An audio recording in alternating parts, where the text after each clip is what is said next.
السلام عليكم ورحمة الله وبركاته. يحيى مصطفى من مدينة السويس.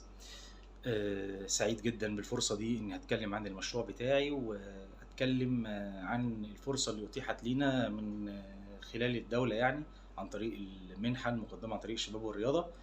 المشروع ببساطة إن الفكرة بالنسبة لي كانت منقسمة لفكرتين أو مشروعين. المشروع الأول كنت بفكر أعمل مزرعة ديدان عن طريق استفادة من حاجة سلبية نخليها حاجة إيجابية، لأن عرفت أو اكتشفت إن الديدان ممكن يبقى ليها استخدامات كتير. استخدامات ليها علاقة باستخدامها كأسمدة أو استخدامها كأعلاف مثلا للمزارع وحاجات زي كده. فكنت بفكر ابتدي اشتغل على فكره المشروع، وخصوصا ان مستلزماته ما كانتش كتيره، يعني هي محتاجه مكان هيتجهز بارفف وعلب او صناديق. اي حاجه بواقي اكل في البيت مثلا ممكن نستخدمها في حاجه زي كده. فاختمرت فكره المشروع في دماغي وقدمتها كمشروع مبدئي. على التوازي برضو جه في دماغي فكره تاني، اللي هي فكره عمل مزرعه عقارب، ودي كانت تعتبر اقوى ومحتاجه امكانيات اكبر. وبالمناسبة كان من ضمن احتياجات مزرعة العقارب ديدان برضو كغذاء للعقارب. فقلت طيب ليه ما ادمجش المشروعين في مشروع واحد؟ ببساطة الموضوع خلاني يعني اقول ايه، انا عايز احول اي حاجة سلبية او اي حاجة الناس بتقلق منها او بتشمئز منها لحاجة ايجابية. بمعنى الديدان ممكن بالنسبة لاغلب الناس لو حد بياكل لا الدودة هيبقى في عنده مشكلة نفسية، ولكن ممكن احنا الدودة دي تبقى حاجة مفيدة. وخصوصا كمان ان انا عرفت بحكم القراية والاطلاع ان الديدان ممكن تخلصنا من المركبات العضويه المركبه، زي مثلا القمامه واكياس القمامه وحاجات زي كده. في بعض الديدان بتتغذى عليها، وبيستخدم كمان المخلفات بتاعه الديدان بعد العمليه دي في عمليه التسميد. دمجت بين المشروعين، وطبعا الفكره بتاعه العقارب محتاجه في بدايتها عدد من الاشهر، شهر او 2 او 3 حسب بقى قدراتنا احنا في التدريب. محتاجين نتدرب لمده شهر او 2 او 3 في اكتر من مكان او في مكان واحد، عشان نقدر نبقى واقفين على ارض صلبه في حته تعاملاتنا مع العقارب، وازاي ان احنا نقدر نستخلص السموم بشكل امن ودقيق. ودي الحاجه اللي هتخلينا احنا في موقع ريادي بالنسبه للمنطقه، لان احنا كل ما يكون جوده السم اعلى كل ما يكون سعره اغلى، وده اللي هيوضح بعد كده لما هنيجي نتكلم عن التكاليف والايرادات. بعد فترة التدريب المهمة جدا بالمناسبة، واللي لازم المفروض يبقى فيها نوع من أنواع التركيز عشان تجنب الإصابات كمان، لأن طبعا موضوع العقارب فيه خطورة بسبب اللدغات ممكن تؤدي لمشاكل. فكل ما تكون الاحترافية عالية، استخدامات الأجهزة بتاعة الحث على الإفراز، أو يعني في أجهزة يتم استخدامها عشان تحس العقرب على إفراز السم. معلومة برضو من ضمن المعلومات العابرة، ال 3000 عقرب خلال 20 يوم بيفرزوا جرام. المخطط بالنسبة للمشروع ان احنا هنجيب 9000 عقرب، مستهدفين ان احنا نعمل 3 جرام. ومش هحسب الحسبة بتاعتي او التكاليف بتاعتي بناء على 20 يوم، لا ده انا هحسبها على شهر، عشان بعد كده يوضح لحضراتكم ان المكاسب اللي هتيجي هتبقى اكبر من كده. طبعا ال 3 جرام اللي احنا بنتكلم عليهم اللي بيطلعوا خلال 20 يوم هيدونا اكتر من كده في المرحلة اللي بعد كده ككميات وبالتالي كفلوس، لكن انا هعتبر كل الحسابات وهمشيها بناء على 3 جرام في الشهر.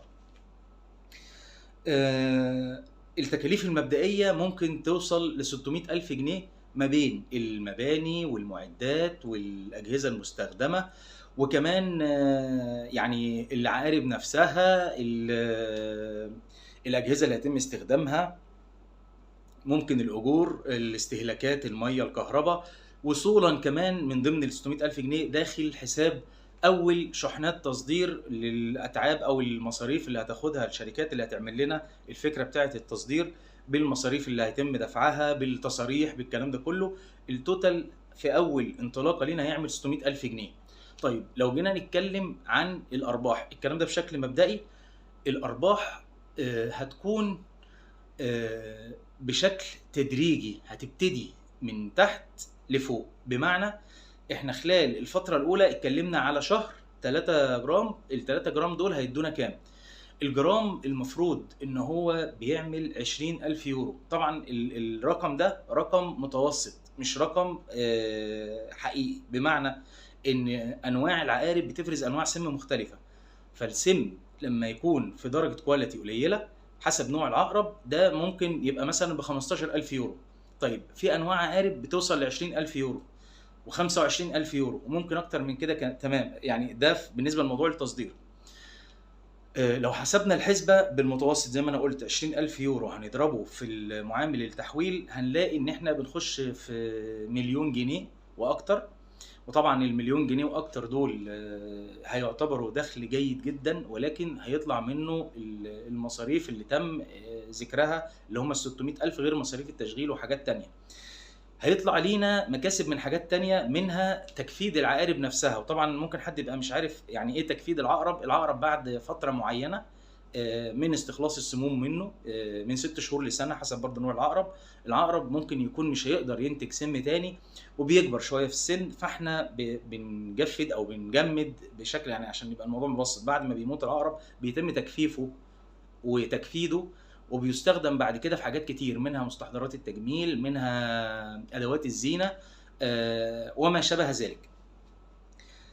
فده مصدر دخل تاني. طبعا لو رجعنا بقى لموضوع الديدان اللي احنا بالفعل بنغذي بيها العقارب هنلاقي ان احنا ممكن يكون انتاجنا بقى فائض واصبح ان هو من السهوله بمكان انه كمان نقدر نبيع منه لمزارع تانية سواء مزارع العقارب او مزارع الاسماك او الدواجن لانها هتخش بالنسبه لهم كغذاء.